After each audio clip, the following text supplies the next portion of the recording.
Hi dear student, ಎರಡನೇ revision class ನಲ್ಲಿ ನಿಮಗೆ ರಾಶಿ ವರಮಾನದ ಒಂದು ಪರಿಚಯ ಮಾಡಿಕೊಟ್ಟಿದ್ದೆ. ಈಗ ಈ ತರಗತಿಯಲ್ಲಿ ನಿಮಗೆ ರಿವಿಷನ್ ಕ್ಲಾಸ್ ನಲ್ಲಿ ಮ್ಯಾಕ್ರೋ ಎಕನಾಮಿಕ್ಸ್ ನ ಮತ್ತೊಂದು ಸಮಗ್ರತೆ, ಎಂಪ್ಲಾಯ್ಮೆಂಟ್ ಥಿಯರಿ, ರಾಷ್ಟ್ರ ಮಟ್ಟದಲ್ಲಿ ಉದ್ಯೋಗ ಮಟ್ಟ, ವರಮಾನ ಎಲ್ಲ ಹೇಗೆ ನಿರ್ಧಾರ ಆಗುತ್ತೆ ಅನ್ನೋದ್ರ ಬಗ್ಗೆ ವಿವಿಧ ಅರ್ಥಶಾಸ್ತ್ರಜ್ಞರ ಅಭಿಪ್ರಾಯಗಳನ್ನು ವಿಶ್ಲೇಷಣೆ ಮಾಡ್ತೀವಿ. ಇಲ್ಲಿ ಮುಖ್ಯವಾಗಿ ಎರಡು ಸಿದ್ಧಾಂತಗಳು ಬರ್ತವೆ: ಕ್ಲಾಸಿಕಲ್ ಥಿಯರಿ, ನಂತರ ಕೆನಿಷಿಯನ್ ಥಿಯರಿ. ಈಗ ಮೊದಲು ದ ಕ್ಲಾಸಿಕಲ್ ಥಿಯರಿ ಈ ಸಿದ್ಧಾಂತವನ್ನ ತೆಗೆದುಕೊಳ್ಳೋಣ. ಈ ಕ್ಲಾಸಿಕಲ್ ಥಿಯರಿನಲ್ಲಿ ಮುಖ್ಯವಾಗಿ ಬರ್ತಕ್ಕಂಥದ್ದು ಫುಲ್ ಎಂಪ್ಲಾಯ್ಮೆಂಟ್ ಈಕ್ವಿಲಿಬ್ರಿಯಂ, ಪೂರ್ಣ ಉದ್ಯೋಗದ ಸಮತೋಲನ. Adam Smith invisible hand, Adam Smith ರವರ ಕಾಣದ ಕೈವಾಡ. ಸೇಸ್ ಲಾ ಆಫ್ ಮಾರ್ಕೆಟ್ಸ್, ಸೇರವರ ಮಾರುಕಟ್ಟೆಗಳ ನಿಯಮ. ವೇಜ್ ಪ್ರೈಸ್ ಫ್ಲೆಕ್ಸಿಬಿಲಿಟಿ, ಕೂಲಿ ಬೆಲೆ ಸಡಿಲತೆ. ಮತ್ತು ಕೊನೆಯಲ್ಲಿ ಟೀಕೆಗಳು, ಜೊತೆಗೆ ನಾವು ಸೇವಿಂಗ್ಸ್ ಇನ್ವೆಸ್ಟ್ಮೆಂಟ್ ಈಕ್ವಾಲಿಟಿಯನ್ನು ವಿಶ್ಲೇಷಣೆ ಮಾಡೋಣ. ಈ ಸಾಂಪ್ರದಾಯಿಕ ಉದ್ಯೋಗ ಸಿದ್ಧಾಂತವನ್ನು ವಿವರಣೆ ಮಾಡೋ ಮುಂಚೆ ನಿಮಗೆ ಕ್ಲಾಸಿಸಂ, ಸಾಂಪ್ರದಾಯಿಕ ಪಂಥ, ಇದರ ಅರ್ಥ ಗೊತ್ತಿರುತ್ತೆ. ಡಿಯರ್ ಸ್ಟೂಡೆಂಟ್ಸ್, ನಿಮಗೆ ಈಗಾಗಲೇ ಆರಂಭದಲ್ಲಿ ಸಾಕಷ್ಟು ಸಾರಿ ಹೇಳಿದ್ರು, ಆರ್ಥಿಕ ಚಿಂತನೆ ನಡೆದು ಬಂದ ದಾರಿ. The flow of economic thought. There are different stages, isms. The first systematic school of thought is the classical school of thought. Classicism ಅನ್ನೋದನ್ನ ನಾವು, ಕ್ಲಾಸಿಕ್ ಪದ ನಿಮ್ಗೆ ಲಿಟರರಿ ಮೀನಿಂಗ್ ಗೊತ್ತಿರಲ್ಲ. ಕ್ಲಾಸಿಕ್ ಅಂದ್ರೆ ದ ಬೆಸ್ಟ್, ಫಸ್ಟ್, ಸಿಸ್ಟಮ್ಯಾಟಿಕ್ ಅನ್ನೋ ಅರ್ಥ ಆಗ್ತದೆ. ನಮ್ಮ ಆರ್ಥಿಕ ಚಿಂತನೆಯಲ್ಲಿ in the economic thinking writing, the best systematic school of thought, the first systematic school of thought ಅಂದ್ರೆ ದ ಕ್ಲಾಸಿಕಲ್ ಸ್ಕೂಲ್. ಇದನ್ನ ಕ್ಲಾಸಿಸಮ್ ಅನ್ನ ಮೂರು ರೀತಿಯಲ್ಲಿ ನಾವು ವ್ಯಾಖ್ಯಾನ ಮಾಡ್ತೀವಿ. ಒಂದು period 1750 to 1850, second part of the 18th century and first part of the 19th century. ಮತ್ತೆ JM Keynes who coined this term classical, ಒಂದು ಗ್ರೂಪ್ ಆಫ್ ಎಕಾನಮಿಸ್ಟ್ ಅನ್ನ ಅವರನ್ನ ಟೀಕೆ ಮಾಡೋಕೆ ಸಾಂಪ್ರದಾಯಿಕ ಚಿಂತಕರು ಕ್ಲಾಸಿಸ್ಟ್ ಅಂತ ಅವನು ಕರೀತಾನೆ. ಅವನ ದೃಷ್ಟಿಯಲ್ಲಿ economic writings of David Ricardo and his immediate predecessors, ನಮ್ಗಿಂತ ಹಿಂದೆ ತಕ್ಷಣದಲ್ಲಿ ಆಗುವಾಗಿರೋ ಉದಾಹರಣೆಗೆ ನಮ್ಮ ತಂದೆ ತಾತ, ಅವರು ತಕ್ಷಣದ ಪೂರ್ವಜರು, ಇಮಿಡಿಯೇಟ್ ಪ್ರಿಡಿಸೀಸರ್ಸ್. ಸೊ ಅದೇ ರೀತಿ ರಿಕಾರ್ಡೋಗಿಂತ ಹಿಂದೆ ಇದ್ದಂತ ಮಾಲ್ಥೂಸ್, ಆಡಮ್ ಸ್ಮಿತ್, ಮುಖ್ಯವಾಗಿ ಇವರ ಆರ್ಥಿಕ ಚಿಂತನೆಗಳು economic writings of David Ricardo and his immediate predecessors are called classical economist. ಮತ್ತೆ ಅವರ ರೈಟಿಂಗ್ ಅನ್ನ ಕ್ಲಾಸಿಕಲ್ ಥಾಟ್ ಅಂತ ಕೇನ್ಸ್ ಕರೀತಾರೆ. ಮತ್ತೆ ನಾವು ಜನರಲ್ ಆಗಿ ಆಗ್ಲೇ ಹೇಳಿದ್ನಲ್ಲ, during 18th and 19th century, the traditional English classical economists like Adam Smith, Malthus, Ricardo, J.B. Say, J. Smith. The writings made by these traditional English school is called the classical economics, classism. So ನಿಮಗೆ Adam Smith, ಮಾಲ್ಥೂಸ್, Ricardo ಇವರನ್ನ ನಾವು classical Trinity ಅಂತಾನೂ ಕರಿತೀವಿ, ಸಾಂಪ್ರದಾಯಿಕ ತ್ರಿಮೂರ್ತಿಗಳು ಅಂತ ಹೇಳಿ. Adam Smith founder, ಅವನು ಸಾಂಪ್ರದಾಯಿಕ ಪಂಥಕ್ಕೂ ಫೌಂಡರ್, ಮತ್ತೆ ಅರ್ಥಶಾಸ್ತ್ರಕ್ಕೂ ಫೌಂಡರ್ ಆಗ್ತಾನೆ. ನಂತರ ನಿಮಗೆ ರಿಕಾರ್ಡೋ ನಾಯಕ ಆಗ್ತಾನೆ, ಲೀಡರ್. ಮತ್ತೆ ಜೆ.ಎಸ್. ಮಿಲ್ ಕೊನೆಯ ಪ್ರತಿನಿಧಿ, the last representative of classical school ಅಂತ ನಾವು ಹೇಳ್ತೀವಿ. ಇನ್ನು ನಿಮಗೆ ಈಗ ಕ್ಲಾಸಿಕಲ್ ಥಿಯರಿ ಆಫ್ ಎಂಪ್ಲಾಯ್ಮೆಂಟ್, ಈಗಾಗಲೇ ಹೇಳದಾಗಿ ಉದ್ಯೋಗ ಮಟ್ಟವನ್ನ, ಆರ್ಥಿಕತೆಯಲ್ಲಿ ಉದ್ಯೋಗ ಮಟ್ಟವನ್ನ ನಿರ್ಧರಿಸುವ ಬಗ್ಗೆ ಫಸ್ಟ್ ವ್ಯವಸ್ಥಿತವಾಗಿ ಚಿಂತನೆ ಮಾಡಿದವರು ಆಡಮ್ ಸ್ಮಿತ್ ಮತ್ತೆ ಸಾಂಪ್ರದಾಯಿಕ ಚಿಂತಕರು. ಅವರ ದೃಷ್ಟಿಯಲ್ಲಿ ಉದ್ಯೋಗ ಪರಿಸ್ಥಿತಿ ಹೇಗಿರ್ತದೆ, ಯಾವ ಅಂಶಗಳು ಉದ್ಯೋಗವನ್ನು ನಿರ್ಧರಿಸಿ ಅನ್ನೋ ಒಂದು ವ್ಯಾಖ್ಯಾನವನ್ನ ಈ ಸಿದ್ಧಾಂತ ನೀಡ್ತೀವಿ. ಈಗಾಗಲೇ ಮುಖ್ಯ ಅಂಶಗಳನ್ನ ನೀವು ಅಲ್ಲಿ ಪರದೆ ಮೇಲೆ ನೋಡಬಹುದು. Adam Smith says law of market ಮುಖ್ಯವಾಗಿ, ಮತ್ತೆ ನಿಮ್ಗೆ ಅಲ್ಲಿ ಕನ್ನಡ ಇಂಗ್ಲಿಷ್ ಎರಡರಲ್ಲೂ ನಾನು ಮುಖ್ಯ ಅಂಶಗಳನ್ನ ಕೊಟ್ಟಿದ್ದೀನಿ. ಅದನ್ನ ನಾನು ಸಿಸ್ಟಮ್ಯಾಟಿಕ್ ಆದಂತೆ ಎಕ್ಸ್ಪ್ಲೈನ್ ಮಾಡ್ತಾ ಹೋಗ್ತೀನಿ. ಸಾಂಪ್ರದಾಯಿಕ ಸಿದ್ಧಾಂತದ ಮುಖ್ಯ ಲಕ್ಷಣ ಅಂತಂದ್ರೆ ಫುಲ್ ಎಂಪ್ಲಾಯ್ಮೆಂಟ್ ಈಕ್ವಿಲಿಬ್ರಿಯಂ, ಪೂರ್ಣ ಉದ್ಯೋಗದ ಸಮತೋಲನ. ಏನ್ ಹಾಗಂದ್ರೆ ಪೂರ್ಣ ಉದ್ಯೋಗ ಅಂತ ಅಂದ್ರೆ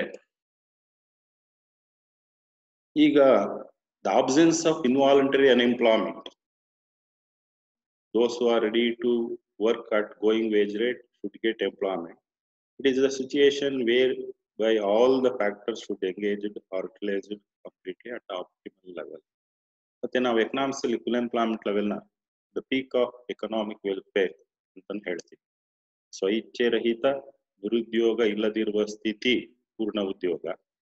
ಅಂದ್ರೆ ಯಾರ್ಯಾರು ಕೆಲಸ ಮಾಡ್ಲಿಕ್ಕೆ ಇಷ್ಟಪಡ್ತಾರೆ ಮಾರುಕಟ್ಟೆ ಕೂಲಿ ದರದಲ್ಲಿ ಅವ್ರಿಗೆಲ್ಲ ಕೆಲಸ ಸಿಗಬೇಕು. ಮತ್ತೆ ಎಲ್ಲಾ ಉತ್ಪಾದನಾಂಗಗಳು ಏನಿರ್ತವೆ ಅವುಗಳ ಒಂದು ಗರಿಷ್ಠ ಬಳಕೆ ಆಗೋದು. ಮತ್ತೆ ಆರ್ಥಿಕ ಯೋಗಕ್ಷೇಮದ ಗರಿಷ್ಠ ಹಂತವನ್ನು ನಾವು ಫುಲ್ ಎಂಪ್ಲಾಯ್ಮೆಂಟ್ ಈಕ್ವಿಲಿಬ್ರಿಯಂ ಅಂತ ನಾವು ಕರಿತೀವಿ. ಇನ್ನು ಈಗಾಗಲೇ ಹೇಳಿದ್ನಲ್ಲ, ಸಾಂಪ್ರದಾಯಿಕ ಉದ್ಯೋಗ ಸಿದ್ಧಾಂತದ ಒಂದು ಮುಖ್ಯ ಲಕ್ಷಣ ಮೊದಲನೇದು ಪೂರ್ಣ ಉದ್ಯೋಗದ ಸಮತೋಲನ ಸಿದ್ಧಾಂತ, ಫುಲ್ ಎಂಪ್ಲಾಯ್ಮೆಂಟ್ ಈಕ್ವಿಲಿಬ್ರಿಯಂ, ಅದು ಮೊದಲನೇ ಪಾಯಿಂಟ್ ಆಯ್ತಲ್ಲ.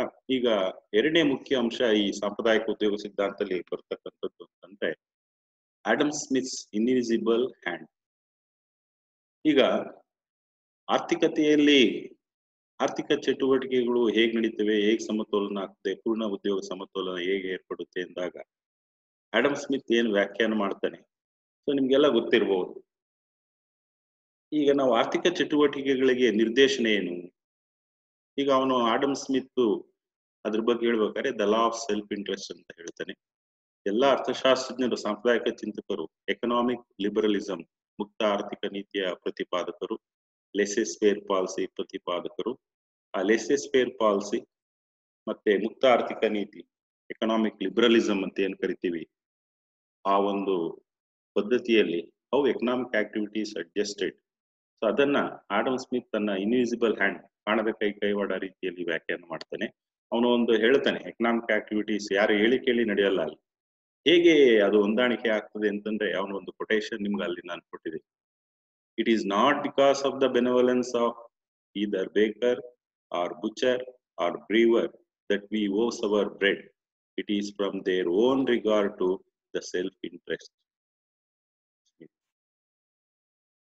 Baker supplies bread, butcher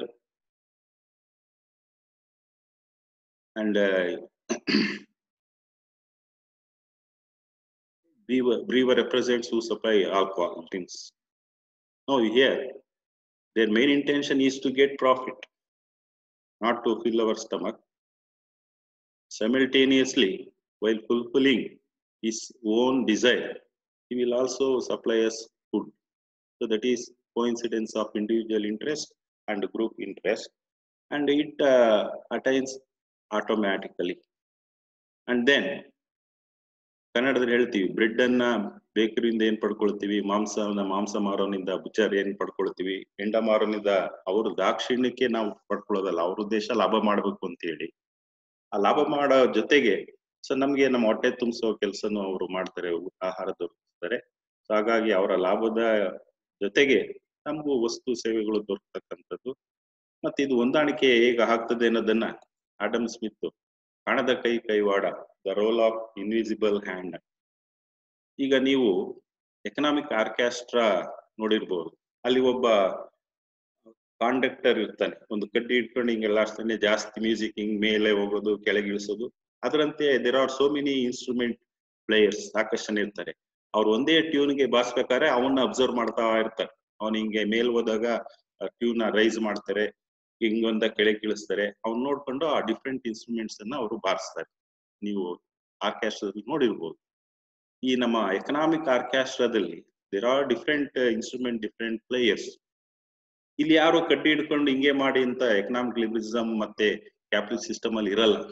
annoyingly, unconsciously, the economic intercourse between all the producers and consumers, millions of producers, billions of consumers will be adjusted automatically. That is the role of invisible hand. Unknowingly, unconsciously, the market system brings about adjustment between producers and consumers. It is called the role of invisible hand. So based on the self-interest with cost, profit and losses, so there will be adjustment between producers and consumers through market system. This automatic adjustment is called as the role of invisible hand. ಇದು ಯಾರು ಹೇಳಿ ಕೇಳಿ ಮಾಡಿಸೋದಲ್ಲ. ಈಗ ನೀವು ಯಾರಾದ್ರೂ market ನಲ್ಲಿ ತರಕಾರಿ ತರಕೋದ SMS ಮಾಡಿತೀರಾ, ನಾನು ಹಿಂಗ್ ಬರ್ತೀನಿ ತರಕಾರಿ ತಗೊಂಬಾ ಅಂತ. ಅವನು ನಿಮ್ಗೆ SMS ಮಾಡಿರಲ್ಲ, ನಾನ್ ತರಕಾರಿ ಮಾರಕ್ ಬರ್ತೀನಿ ಬಾ ಅಂತ. ನಾವು ಹೋಗ್ತೀವಿ, ಅವರು ಬರ್ತಾರೆ. ಉತ್ಪಾದಕರು ನಾವೆಲ್ಲ ಏನ್ ಇಂಥದೇ ಮಾಡಿ ಅಂತ ಹೇಳಿರಲ್ಲ. ಸೊ ಇಲ್ಲಿ ಆ ಬೆಲೆ ಪದ್ಧತಿ ಏನಿರ್ತದೆ, ಆ ಬೆಲೆಗಳ ಮಟ್ಟ, ಅದು ಒಂದ್ ರೀತಿ ಸಿಗ್ನಲಿಂಗ್ ಡಿವೈಸ್. ಅದನ್ನ ನೋಡ್ಕೊಂಡು ಎಲ್ಲ ಒಂದು ಉತ್ಪಾದನೆ ಅನುಭವದ ಚಟುವಟಿಕೆಗಳು ಆಗ್ತವೆ ಮತ್ತೆ ಹೊಂದಾಣಿಕೆ ಆಗ್ತದೆ. ಆ ಬೆಲೆ ಒಂದು ಸಿಗ್ನಲಿಂಗ್ ಡಿವೈಸ್. ಇದು ಅನ್ನೋಯಿಂಗ್ಲಿ ಅನ್ಕಾನ್ಸಿಯಸ್ಲಿ ಮಾರುಕಟ್ಟೆ ವ್ಯವಸ್ಥೆಯಲ್ಲಿ ಆ ಹೊಂದಾಣಿಕೆಯನ್ನ ಹೇಗೆ ಏರ್ಪಡಿಸುತ್ತೆ ಅನ್ನೋದನ್ನ ಆಡಮ್ ಸ್ಮಿತ್ ತನ್ನ ಕಾಣದ ಕೈವಾಡ ಹೇಳ್ತೇನೆ. ಇಲ್ಲಿ ಯಾವ್ದೋ ಒಂದು ಆರ್ಟಿಫಿಷಿಯಲ್ ಡಿವೈಸ್ ಇರಲ್ಲ, ಅಗೋಚರ ರೀತಿಯಲ್ಲಿ ಆ ಹೊಂದಾಣಿಕೆಗಳು ಆಗ್ತಿರ್ತವೆ. That is the beauty of the capitalist system, market system and economic liberalism. ನೋಡಿ, ಇಷ್ಟೊಂದು ವೈವಿಧ್ಯಮಯ ವಸ್ತುಗಳು ಇವೆಲ್ಲ ಆ ಬಂಡವಾಳಶಾಹಿ ಮುಕ್ತ ಆರ್ಥಿಕ ವ್ಯವಸ್ಥೆಯಲ್ಲಿ, ಮಾರ್ಕೆಟ್ ವ್ಯವಸ್ಥೆಯಲ್ಲಿ ಸಾಧ್ಯವಾಗಿದೆ ಹೊರತು ಸರ್ಕಾರ ಎಲ್ಲವನ್ನು ಎಲ್ರಿಗೆ ಉತ್ಪಾದನೆ ಮಾಡಿ ಪೂರೈಕೆ ಮಾಡಲ್ಲ. ಈಗಾಗಲೇ ಕೊರೋನಾದಲ್ಲಿ ಒಂದು ಸೀಲ್ ಡೌನ್ ಮಾಡಿರೋ ಏರಿಯಾದಲ್ಲಿ ಕೆಲವನ್ನ ಪೂರೈಕೆ ಮಾಡಕ್ಕೆ ಸರ್ಕಾರಕ್ಕೆ ಈಗ ಆಗ್ತಾ ಇಲ್ಲ ಅನ್ನೋದನ್ನ ನೀವೆಲ್ಲ ಗಮನಿಸಬಹುದು.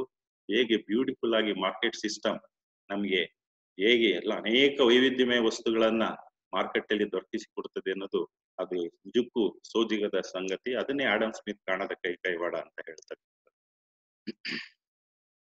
ಮತ್ತೆ ಈ ಸಾಂಪ್ರದಾಯಿಕ ಉದ್ಯೋಗ ಸಿದ್ಧಾಂತದಲ್ಲಿ ಒಂದು ಮುಖ್ಯ ಆಧಾರ ಸ್ತಂಭ ಅಂತಂದ್ರೆ pillar of the classical theory of employment, says law of market. ಈಗಾಗಲೇ ಹೇಳಿದ್ನಲ್ಲ, ಸಾಂಪ್ರದಾಯಿಕ ಉದ್ಯೋಗ ಸಿದ್ಧಾಂತವನ್ನ ಪೂರ್ಣ ಉದ್ಯೋಗ ಸಮತೋಲನ ಸಿದ್ಧಾಂತ ಅಂತ ಹೇಳ್ತೀವಿ.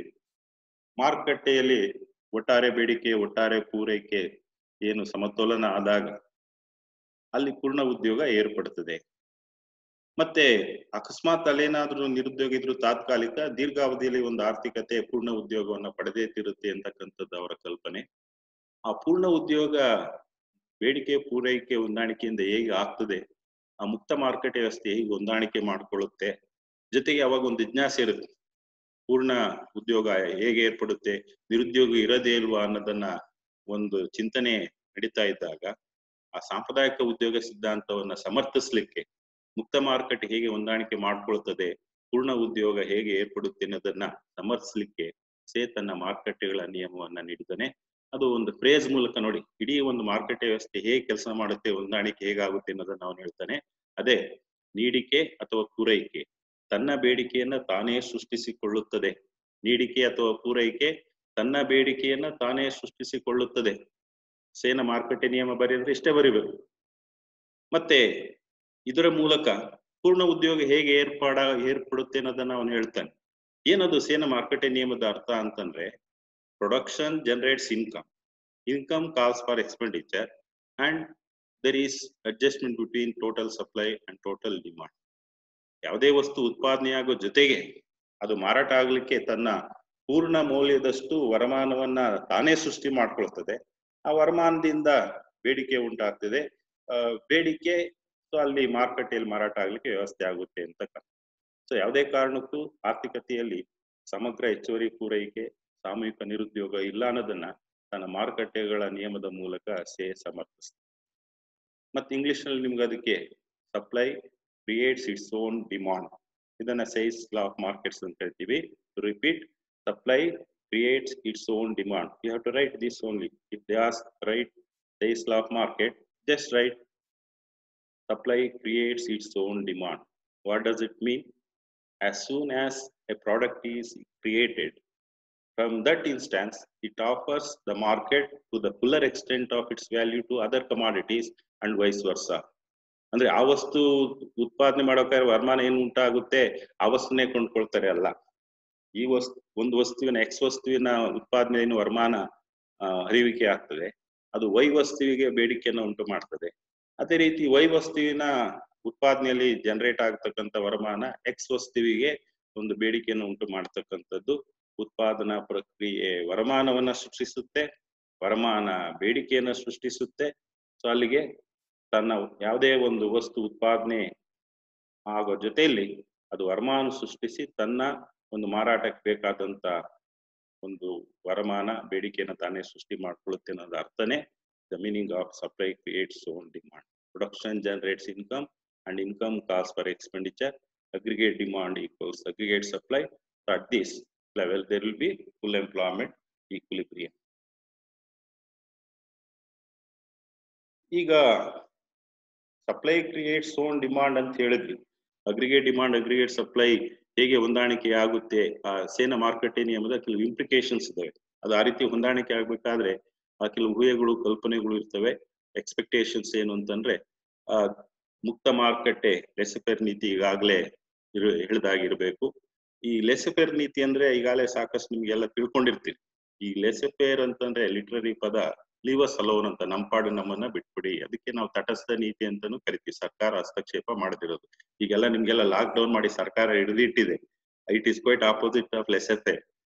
ಇದು ಹೆಂಗ್ ಪದ ಬಂತು ಅಂದ್ರೆ, ಈ ನೀವು ಲೂಯಿಸ್ ದಿ 14th ಫ್ರಾನ್ಸ್ ತುಂಬಾ ಉಚ್ಛ್ರಾಯ ಸ್ಥಿತಿಗೆ ಬರೋಕೆ ಅವನು ದೊಡ್ಡ ರಾಜ. ಅವನ ಯಶಸ್ಸಿಗೆ ಅವನ ಫೈನಾನ್ಸ್ ಮಿನಿಸ್ಟರ್ ಕೋಲ್ಬರ್ಟ್ ಕಾರಣ. ಅವನ್ ಹಿಂಗೆ ಗ್ರೂಪ್ ಆಫ್ ಮರ್ಚೆಂಟ್ಸ್ ಅನ್ನ ಅಡ್ರೆಸ್ ಮಾಡ್ತಿರ್ತಾನೆ. ಅವ್ನು ಕೇಳ್ತಾನೆ ಅವ್ರಿಗೆ ವರ್ತಕರನ್ನೆಲ್ಲ, ನಿಮ್ಗೆ ಯಾವ ರೀತಿಯ ಸಹಾಯ ಬೇಕು, ರಾಜ್ನಿಂದ ಏನ್ ಸಹಾಯ ಬೇಕು ಅಂದಾಗ ಅವ್ರೇನೆಲ್ಲ ಮಾತಾಡ್ಕೊಂಡ್ ಬಂದಿರಲ್ಲ. ಎಲ್ಲಾರ ಬಾಯಿನಲ್ಲಿ ಬಂದ ಒಂದೇ ಪದ ಏನಪ್ಪಾ ಅಂದ್ರೆ ಲೆಸೆಫೇರ್ ಲೆಸೆಫೇರ್. ಏನ್ ಲೆಸೆಫೇರ್ ಅಂತಂದ್ರೆ ಲೀವ್ ಅಸ್ ಅಲೋನ್, ನಂಪಾಡು ನಮ್ಮನ್ ಬಿಟ್ಬಿಡಿ. ಅದ್ ಮಾಡಿದ್ರೆ ನೀವೇನ್ ಮಾಡೋ ದೊಡ್ಡ ಸಹಾಯ, ನಿಮ್ಮಿಂದ ಏನು ನಾವು ಸಹಾಯ ನಿರೀಕ್ಷಿಸಲ್ಲ, ನಮ್ ತಂಟೆಗೆ ಬರ್ದಿದ್ರೆ ಅದೇ ನೀವು ಮಾಡೋ ದೊಡ್ಡ ಸಹಾಯ. ನೋಡಿ, ಅಲ್ಲಿಂದ ಈ ಲೆಸೆಫೇರ್ ಅನ್ನೋ ಪದ, ಈ ಒಂದು ತಟಸ್ಥ ನೀತಿ ಅನ್ನೋದು ಜಾರಿಗೆ ಬಂದಂತದ್ದು. ಮತ್ತೆ ಎರಡನೇ ಒಂದು ಅವಶ್ಯಕತೆ ಅಂತಂದ್ರೆ ಸೇಲ್ಸ್ನ ಮಾರ್ಕೆಟ್ ನಿಯಮ ಆಚರಣೆ ಬರ್ಬೇಕಾದ್ರೆ ವಿಸ್ತಾರವಾದ ಮಾರುಕಟ್ಟೆ ಇರಬೇಕು. ಮತ್ತೆ ಸ್ವಯಂ ಹೊಂದಾಣಿಕೆ. ಈಗಾಗಲೇ ಆಡಮ್ ಸ್ಮಿತ್ ನ ಒಂದು ಕಾಣದ ಕೈವಾಡ ಹೇಳಿದ್ನಲ್ಲ, ಆಟೋಮ್ಯಾಟಿಕ್ ಅಡ್ಜಸ್ಟ್ಮೆಂಟ್ ಅಲ್ಲಿ ಇರಬೇಕು. ಕೂಲಿ ಬೆಲೆ ಸಡಿಲತೆ, ಇಲ್ಲಿ ಕೂಲಿ ಬೆಲೆ ಸಡಿಲತೆನ ನೆಕ್ಸ್ಟ್ ನಿಮ್ಗೆ ಪಾಠಲ್ಲಿ ಅದನ್ನ ಎಕ್ಸ್ಪ್ಲೈನ್ ಮಾಡ್ತೀವಿ. ಏನು ಆರ್ಥಿಕತೆಯಲ್ಲಿ ಪೂರ್ಣ ಉದ್ಯೋಗ ಇರ್ತದೆ, ಸಮಗ್ರ ನಿರುದ್ಯೋಗ ಮತ್ತೆ ಸಮಗ್ರ ಹೆಚ್ಚುವರಿ ಪೂರೈಕೆ ಇರೋದಿಲ್ಲ. ಇವೆಲ್ಲ implications, assumptions of sales law of market. Existence of free enterprise system, but there should be a laissez-faire policy, and market should be as big as possible to sell output, and there is no need of government intervention. Then there is automatic adjustment, there is flexibility of prices and interest rate, automatic adjustment.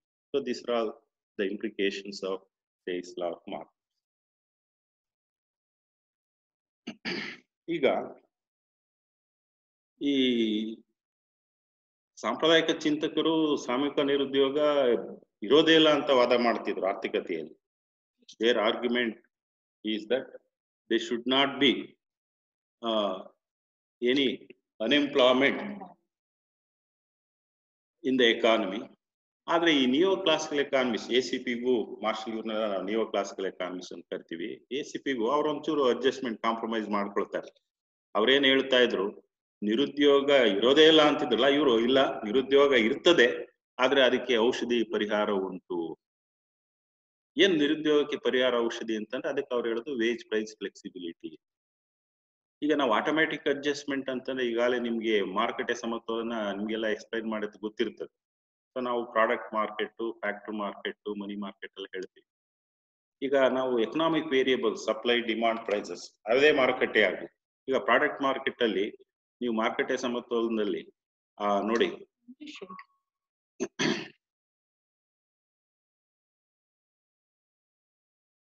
ಉತ್ಪಾದನೆ ಮಾಡ್ಬೇಕಾದ್ರೆ ನಾವು supply ಬೆಲೆ ನೋಡೇ ನಿರ್ಧರಿಸೋದು.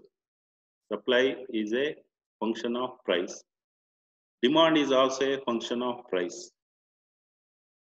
Similarly, in the labor market, supply of labor is a function of wage rate. Demand for labor is a function of wage rate. And again, the variation in wage rate adjustment brings about adjustment between supply of labor and demand for labor, full employment equilibrium. And in factor market, savings is a function of rate of interest. Investment is a function of rate of interest. And again, the variation in the rate of interest brings about equality between savings and investment. So this is the meaning of wage price flexibility. So here there is automatic adjustment in market variables. Market variables refers to supply, demand, and prices. Now here, if there is any unemployment, ACPಗೂ said that if wage prices are flexible, wage rates are flexible, so one can attain full employment automatically or solve the unemployment problem. Pigu's theory. So there I have given some points. Pigu's theory is that wage flexibility is an instrument for promoting unemployment, promoting not unemployment, promoting employment or solving unemployment during depression or in case of any product. There is excess supply because of price is very higher or to increase employment level. Now wage cut is a remedy. So with the wage cut, so one can bring down the prices, cost of production comes down, and then with fall in price, automatically, the law of demand, there will be an increase in the demand, and with increase in demand, automatically investment production increases, employment level increases. Now, there is also one concept called Pigou effect or cash balance effect. What is this Pigou effect or cash balance effect? They may ask in the examination for 2 marks question. Now, a wage cut leads to reduction in cost of production. Consequently, the price of commodities will come down. This is called depreciation. Now, here, when commodities become cheaper, people will take out their old savings and spend more. So, it is wise, and automatically the people to get maximum benefit for their savings for money. So they should spend it whenever price of commodities are cheaper. So with this fall in prices due to wage cut, an increase in demand, investment and employment because of wage cut, falling cost of production, and increase in demand through spending with old cash balances is called cash balance effect or Pigou effect. So they may ask in the examination, what is Pigou effect or cash balance effect? Then savings equals investment theory. Now one may ask a question, how can aggregate demand equals aggregate supply? Can't there be any savings? Current income minus current consumption equals savings. Somebody may ask question, how can aggregate demand equals aggregate supply? What about savings? Those who support classical theory, says law of market, they argue that. So just I will give a simile. Just imagine a gigantic bathtub. This bathtub and water level earmark the level of economic activities. Just imagine if there is leakages down the drain in the form of savings. We'll again return to bathtub with the tap of investment. Whatever you see the leakages in the form of savings, we'll again return to bathtub with the tap of investment. So the same level of water can be maintained. This is the argument who support this Say's law and full employment equilibrium. ಏನು ಉಳಿತಾಯ ಆಗ್ತದೆ ಅದು ಮತ್ತೆ ಈ circular ಫ್ಲೋಗೆ ಈ ಹೂಡಿಕೆ ವೆಚ್ಚವಾಗಿ convert ಆಗ್ತದೆ. So ಮತ್ತೆ ಅದು ಹೂಡಿಕೆ ವೆಚ್ಚವಾಗಿ ಹೇಗ್ ಬರ್ತದೆ ಅಂತಂದ್ರೆ, ಉಳಿತಾಯ ಹೆಚ್ಚಳ ಆದಾಗ ಬಂಡವಾಳದ ಬೆಲೆ, ವಸ್ತುಗಳ ಪೂರೈಕೆ ಹೆಚ್ಚಳ ಆದ್ರೆ ಬೆಲೆ ಕಡಿಮೆ ಆದ ಹಾಗೆ ಇಲ್ಲಿ ಬಂಡವಾಳದ ಪೂರೈಕೆ ಸೇವಿಂಗ್ಸ್ ಹೆಚ್ಚಳ ಆದಾಗ ಬಡ್ಡಿ ದರ ಕಡಿಮೆ ಆಗುತ್ತೆ. ಬಡ್ಡಿ ದರ ಕಡಿಮೆ ಆದಾಗ ಹೂಡಿಕೆ ಹೆಚ್ಚಳ ಆಗ್ತದೆ. ಸೊ ಅಲ್ಲಿಗೆ ಸೇವಿಂಗ್ಸ್ ಆಗಿದ್ದು ಆಟೋಮ್ಯಾಟಿಕಲಿ ಇನ್ವೆಸ್ಟ್ಮೆಂಟ್ ಎಕ್ಸ್ಪೆಂಡಿಚರ್ ಕನ್ವರ್ಟ್ ಆಗಿ ಇದಕ್ಕೆ ಹೊಂದಾಣಿಕೆ ಮಾಡ್ತಕ್ಕಂಥದ್ದು ರೇಟ್ ಆಫ್ ಇಂಟ್ರೆಸ್ಟ್. ನೋಡಿ ನಾನು ಅಲ್ಲಿ ಕೊಟ್ಟಿದ್ದೀನಿ, savings is A function of rate of interest, investment is also a function of rate of interest, savings equals investment equals rate of interest. That means an automatic change in the level of rate of interest brings about perfect equilibrium between savings and investment. Therefore there will be full employment equilibrium. ಉಳಿತಾಯ ಊಟೆ ಸಮಾನತೆ ಅಂತ ಹೇಳ್ತೀವಿ. ಈಗ ಉಳಿತಾಯ ಹೆಚ್ಚಳ ಆದಾಗ ಬಡ್ಡಿ ದರ ಕಡಿಮೆ ಆಗಿ ಇನ್ವೆಸ್ಟ್ಮೆಂಟ್ ಅನ್ನ ಅದು ಜಾಸ್ತಿ ಮಾಡುತ್ತೆ. ಹಾಗಾಗಿ ಏನ್ ಉಳಿತಾಯ ಆಗುತ್ತೆ ಅದು ಹೂಡಿಕೆ ವೆಚ್ಚವಾಗಿ ಕನ್ವರ್ಟ್ ಆಗೋದ್ರಿಂದ ಅಗ್ರಿಗೇಟ್ ಡಿಮಾಂಡ್ ಅಗ್ರಿಗೇಟ್ ಸಪ್ಲೈಗೆ ಸಮ ಆಗೋದ್ರಲ್ಲಿ ಏನು ಆಶ್ಚರ್ಯ ಇಲ್ಲ ಅಂತಕ್ಕಂಥದ್ದು ಅವರ ವಾದ. ಇದು ಒಂದು ಸೇವಿಂಗ್ಸ್ ಇನ್ವೆಸ್ಟ್ಮೆಂಟ್ ಈಕ್ವಾಲಿಟಿ, ಪೂರ್ಣ ಉದ್ಯೋಗ ಸಮತೋಲನದ ಒಂದು ಮುಖ್ಯ ಅಂಶ.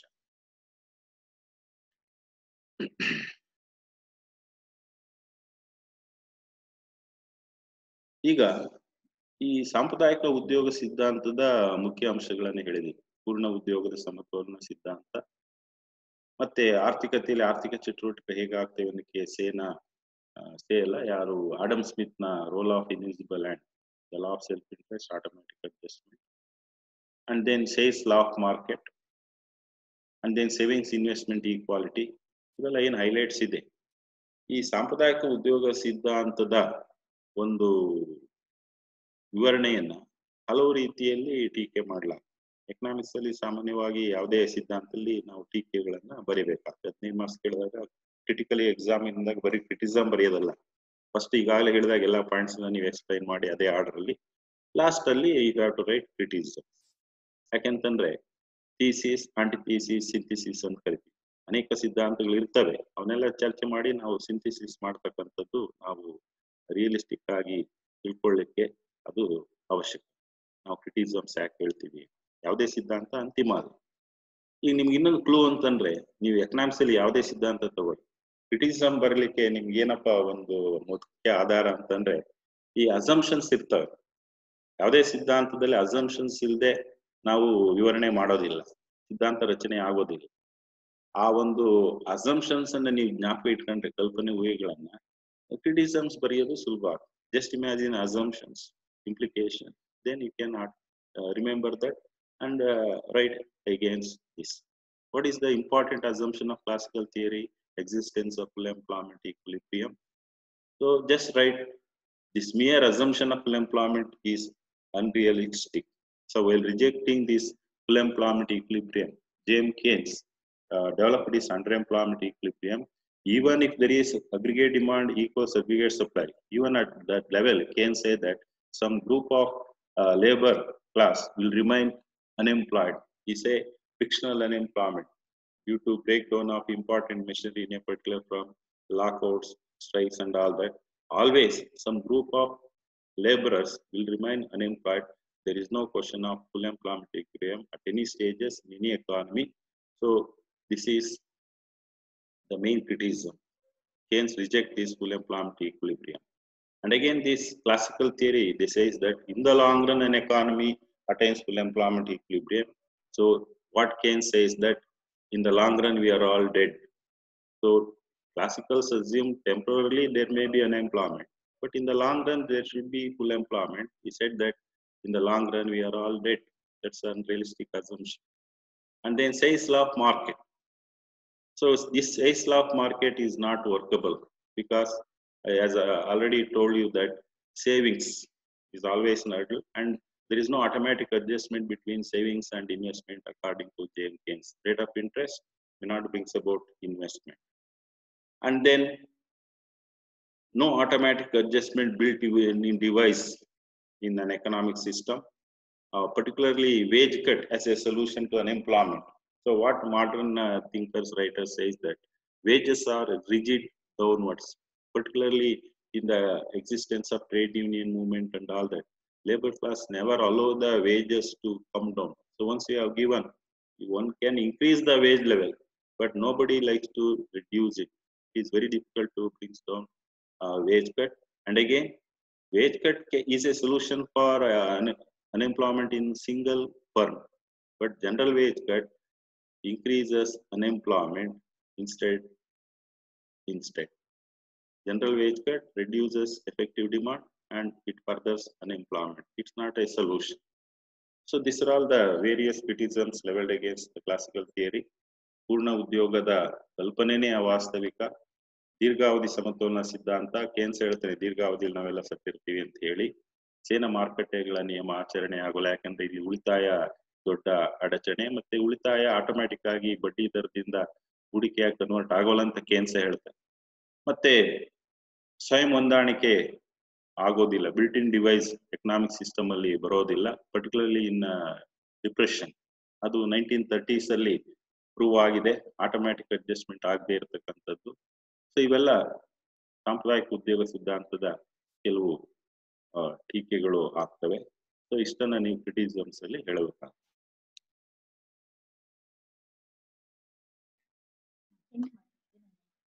ಈಗ ಇಷ್ಟು ನಿಮಗೆ ನಾನು ಬ್ರೀಫ್ ಆಗಿ, ಈಗಾಗಲೇ ನಮ್ಮ ಸ್ನೇಹಿತರೊಬ್ರು ನಿಮಗೆ ಸಾಂಪ್ರದಾಯಿಕ ಉದ್ಯೋಗ ಸಿದ್ಧಾಂತಕ್ಕೆ ಅವರು ಮಾಡಿ ವಿಡಿಯೋನ ಅವರು ಕಳಿಸಿರ್ತಾರೆ. ಸೊ ಹಾಗಾಗಿ ನಾನು ಸುಮ್ಮನೆ ನಿಮಗೆ as A matter of fact brief ಆಗಿ ಇದನ್ನ ಎಕ್ಸ್ಪ್ಲೈನ್ ಮಾಡಿದ್ದೀನಿ.